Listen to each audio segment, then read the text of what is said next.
தினமும் பசி இருக்கும். தேடல் என்பது உள்ளவரை வாழ்வில் ருசி இருக்கும்.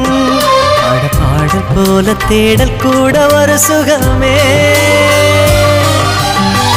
இசை பாடி வரும் இளம் காற்றுக்கு உருவமில்லை. காற்றலை இல்லை என்றால் ஒரு பாட்டொலி கேட்பதில்லை. ஒரு காலம் வருகையில் உள்ளம் கொள்ளை போகுதே. ஆனால் காற்றின் முகவரி கண்கள் அறிவதில்லையே. இந்த வாழ்க்கையே ஒரு தேடல் தான். அதை தேடி தேடி தேடும் மனது தொலைகிறதே. இசை பாடி வரும் இளம் காற்றுக்கு உருவமில்லை. காற்றலை இல்லை என்றால் ஒரு பாட்டொலி கேட்பதில்லை.